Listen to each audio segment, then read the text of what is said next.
brought to you by Bharadwaj electronic and electrical works बरमाड। यहाँ पर इलेक्ट्रॉनिक व बिजली सामान गारंटी के साथ उचित दामों में उपलब्ध है। 4 लेन परियोजना कंडवाल से मंडी का पहला चरण कंडवाल से सिवनी तक सरकार ने नोटिफिकेशन निकाली है, जो पहले भी 2018 में यही थी और अभी पिछले कुछ समय पहले भी निकली है, जिसकी नाप नपाई हो रही है, जो पहले भी हुई थी। लेकिन क्योंकि जब कोई भी चीज़ की खरीदो फरोख्त की जाती है तो उसका रेट निर्धारित किया जाता है, पर सरकार ने अभी तक यह नहीं बताया कि आपकी भूमि अधिग्रहण करने जा रहे हैं वह किस रेट में ले रहे हैं, जिसको लेकर 4 लेन प्रभावित असमंजस में है।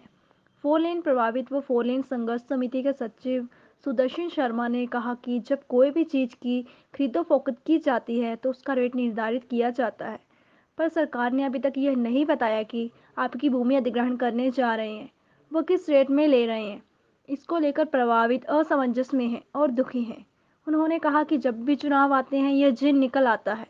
पहले विधानसभा के चुनाव थे तब यह जिन निकला और अभी पंचायत चुनाव आ रहे हैं तो फिर यह जिन निकल रहा है। उन्होंने सरकार से मांग की है कि सरकार भूमि लेने से पहले रेट का स्पष्टीकरण कर दे ताकि 4 लेन प्रभावित एक तरफ हो सके। 4 लेन जो है वो हमारा 154 कंडवाल टू मंडी, जिसका जो पहला चरण है वो कंडवाल टू सिवनी, जिसके प्रति अभी सरकार ने पीछे नोटिफिकेशन निकाली थी, 2018 में भी निकाली थी और पैमाइश भी हो रही है, अब भी हो रही है। लेकिन असमंजस में यह है सरकार की, जब भी किसी भी सामान का मूल्य रखा जाता है, जब उसके खरीदो फरोख्त होती है तो उसका मूल्य निर्धारित किया जाता है।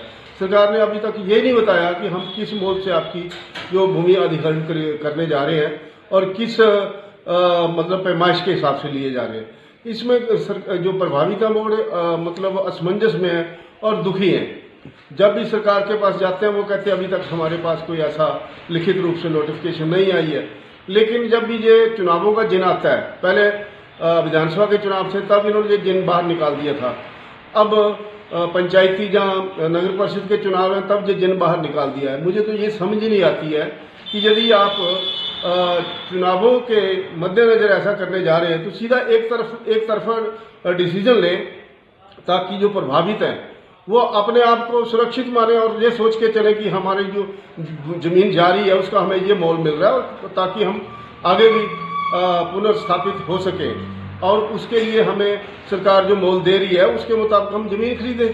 लेकिन जो हमें 67,000 रुपये प्रति मरला के हिसाब से जमीन का मोल दिया जा रहा है, उसके लिए जो हमारी नूरपुर संघर्ष समिति है वो बिल्कुल इसके लिए राजी नहीं है, क्योंकि हमें जो मतलब यहाँ का जो मार्केट रेट है वो 40% कहना सर्कल रेट है, जो 40% इन्होंने कम करके अब 2018 के आधार पर दिया जाएगा या 2020 के आधार पर दिया जाएगा। सरकार ने अभी तक इसका कोई स्पष्टीकरण नहीं दिया है। हमने कई बार इनके लिखित रूप में भी बोला है, लेकिन मैं इंडिविजुअल ये मैं भी एक प्रभावित हूँ। मैं ये कह रहा हूँ कि सरकार ये भू अधिग्रहण करने से पहले, पैमाइश करने से पहले प्रभावितों को ये पूछे कि हम आपकी जमीन जो वो इतनी लेने जा रहे हैं और इसका इतना मोल दिया जा रहा है, लेकिन ये अभी तक फिक्स ही नहीं हो सका, जिसलिए जो हमारे प्रभावित हैं, युवा वर्ग है या किसान वर्ग है, वो सारे असमंजस में है। इसकी स्थिति स्पष्ट की जाए।